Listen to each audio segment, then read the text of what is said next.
I go to the elementary school close to my house. One day, my friend and I were at recess, so we were at the edge of the playground. On the other side of the fence was a parking lot that was usually empty. That's why it was easy to notice when a small, dirty silver car drove in and parked right on the other side of the fence. Nobody got out and nobody tried to talk to us, but it was still really weird. There was a man inside, staring dead ahead, but he was bald, skinny, wrinkly, and as far as we knew, a complete stranger.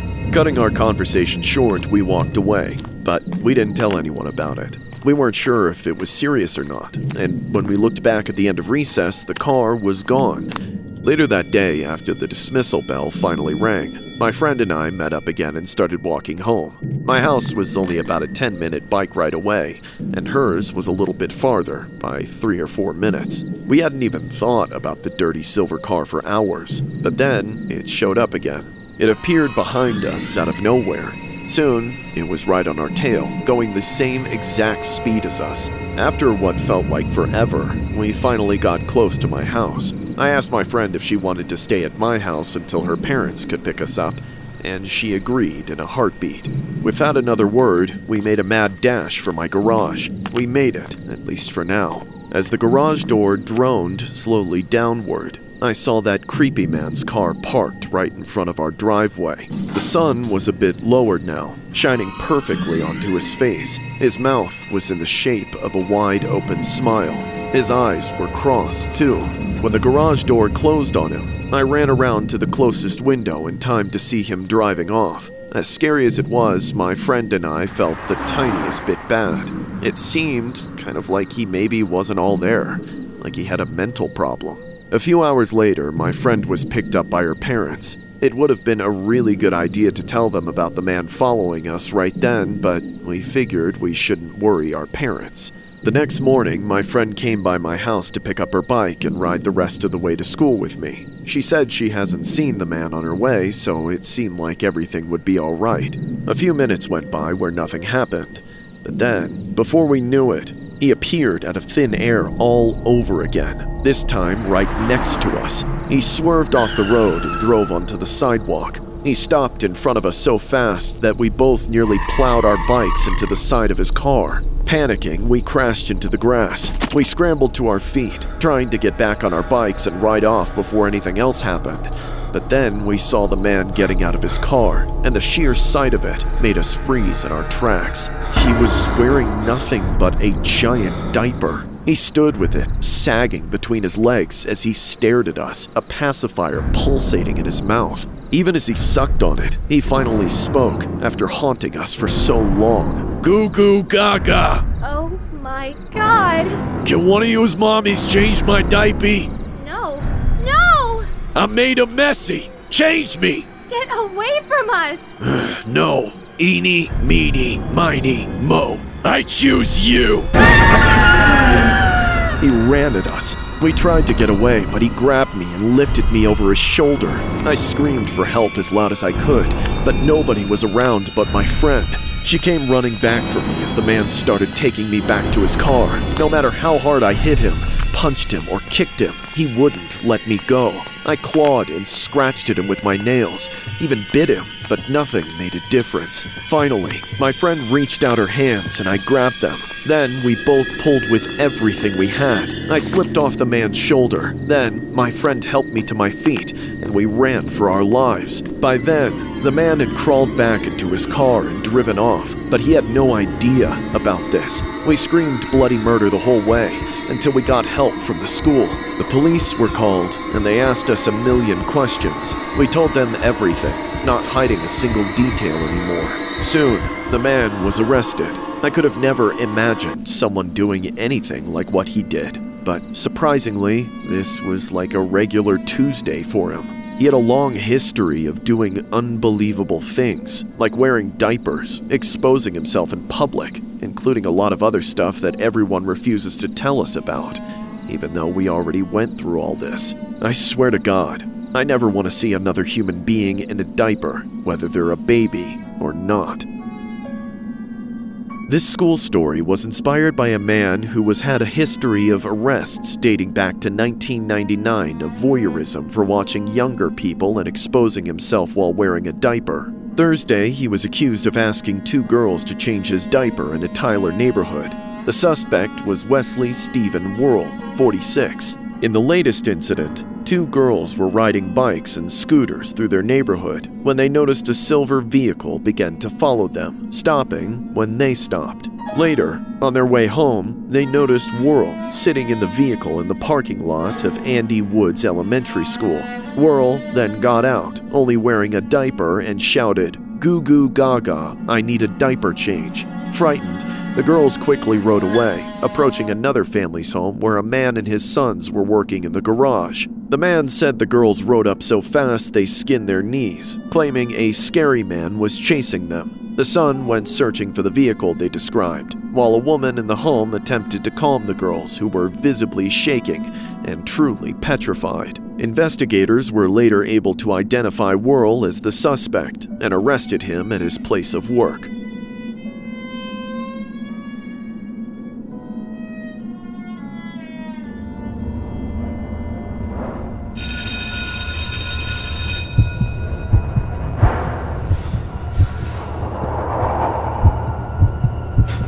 When my son began attending public school, I was finally able to return to work full-time thanks to him taking the school bus. Of course, I expected starting school to be a big adjustment for him.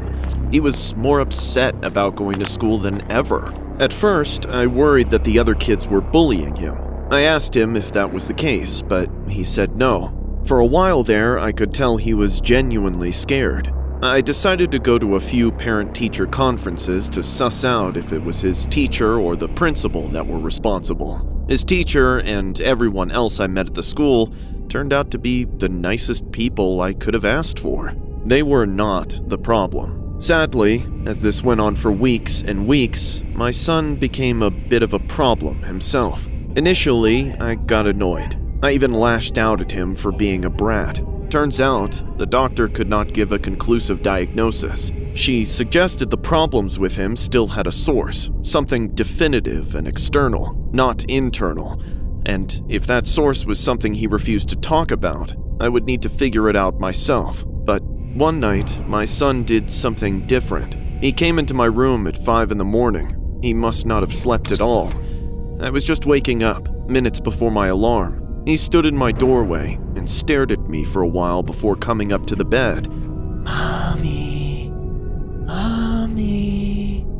Mom. Why are you out of bed? Can you take me to school today? You know I can't, baby. I have to go to work. Please. No, just go back to sleep for now. It's your fault then. What? The last thing he said caught me off guard. He had already walked out of the room before it registered. I got up and checked on him right after. He was lying in bed, staring straight up at the ceiling. He refused to talk to me. I wanted to give in and drive him to school, but I didn't want to make a habit of it. Instead, I had a different idea. I finally had some insight as to what was causing his problems, or at least where and when it was happening. The school bus. I remembered it being a scary place as a little kid, but I had to think of a way to get a view inside without anyone knowing. Within a few days, I had everything assembled. I gave my son an early birthday present, a brand new lunchbox. I made sure he saw that it was packed full of sweets. That way he wouldn't even notice the slightly oversized name tag clipped on the handle.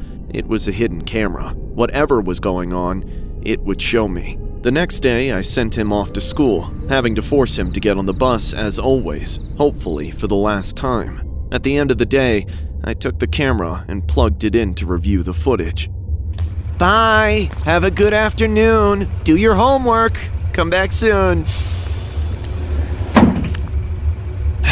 Finally, that's the last of them. Now it's just you and me. This is my favorite part of the day. Isn't it yours? Still tight-lipped, huh? Nothing wrong with that. You look really handsome today. Mind if I take a picture? I said smile! That's better. That'll be the money shot soon. But I guess I have to take you home for now. Hey, you know what? It's Friday. You've been at school all week. I've been working all week. Why don't we get more comfortable? Come on up here and sit on your bus driver's lap. I don't wanna... Oh, don't be a tease. It's just for a few minutes. Someday, you'll learn it's easier when you just do what you're told. The whole time, it was the bus driver. I never thought my son being the first kid on the bus in the mornings and the last one off at the end of the day would ever be a problem, would ever put him through something so horrible. I wanted to throw up. I knew that footage was only scratching the surface of all the things that detestable bus driver was doing to my son. I reported him to the school and had him arrested immediately, which in turn revealed the extent of his sickness. On the internet, he was a downright prolific consumer and trader of explicit materials to countless other offenders like him. Much of that material was gathered right from the school bus he drove every single day. I wish I had found out about this and put a stop to it from the very beginning. I dread to find out how much my son suffered.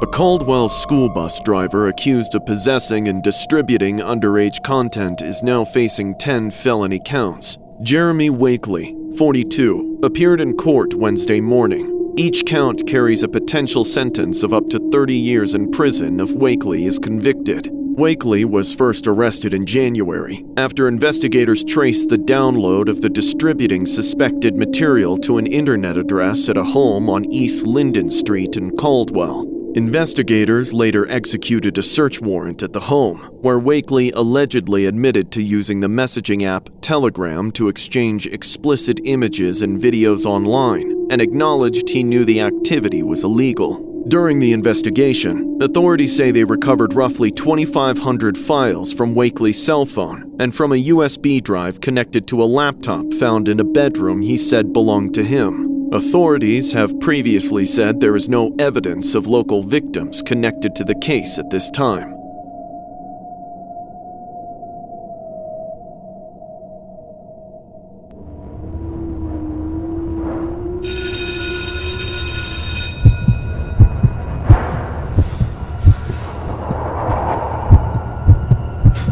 At my school, everyone knew this one teacher, Miss P. She was super nice. Her class was really easy, and every few weeks she would bring a batch of homemade treats to share with her students. While all that was true, I never felt comfortable in the same room as her. Something was just off. I tried as hard as I could to avoid getting on her bad side. I'd seen her facade of super niceness crack a few times, and I didn't want her to snap at me the same way she did at all those other kids. Of course, it was only a matter of time before I slipped up. I was in the mood to skip a little class one day, for just a few minutes, which was long enough for everyone to be seated, and for Miss P to have begun her lesson. I barged in, too out of breath and panicked to be quiet, interrupting Miss P in the middle of her sentence. Everyone was staring at me. After I stood there for a few awkward-as-hell seconds, I excused myself, apologized for being late, then quietly went to my usual seat.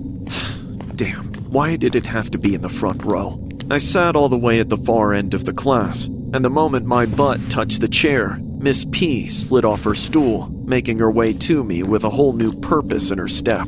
As she stood over me, I found it impossible to look her in the eye, but she commanded obedience, and even though her voice started out calm, it didn't stay that way. Alex, why are you late to my class? Do you not respect me? No, ma'am. Do you just not give a shit about what I have to say? No, ma'am. Look at me, Alex! Good boy. Now, are you going to swallow your pride and come to class on time tomorrow? Yes, ma'am. That moment was humiliating. And of course, right after ripping my balls off, she put her old mask on and went back to teaching with her normal level of nauseating niceness, like nothing happened. Then, at the end of class, she asked me to stay behind while everyone else left for the day. I was sure the teeth pulling was about to resume, but actually, it was the opposite. She apologized for going too far when reprimanding me, even offering me a snack. another one of her homemade goodies, as she called them, but I was in no position to refuse. Being as nice as I could, I asked what she made them with, to which she replied that they were vegan, gluten-free, allergen-free, and low-carb, made with coconut oil and monk fruit and a bunch of other yogi-sounding ingredients. I went away thinking that's where the off flavors and slimy textures came from in her brownies, and thought little else of it. Just a little longer. Come on. Almost there. Done. Wow, they look perfect. Thanks again for your contribution, Mr. Donor. There's a lot more where that came from. Good, because I know they're going to love these. The next day, despite having already given me an apology brownie yesterday, Miss P gave the entire class cupcakes as reparations for the terrible scene they had to witness. The embarrassment was still fresh, and the giggles I heard around the classroom didn't ease my suffering. But nobody batted an eye about the cupcakes. Everyone enjoyed home-baked goods, chock full of sugar, or whatever weird sweetener she used, even if there was a bit of an aftertaste. That would have been the end of it. Nobody I knew was any the wiser about what truly was going on with Miss P, and for that matter, her husband. It was purely fate that the criminal case being amassed against the two of them became public just a week later. The cupcakes, they were tainted, laced with Miss P's husband's bodily fluids, and we ate them. All of us, each and every one of us, ate the whole fucking thing. We were sick to our stomachs for days. It was swimming around in our stomachs, marching through our intestines, absorbing into bloodstreams and becoming part of our bodies. Perhaps forever. I can't even say that's all those monsters did.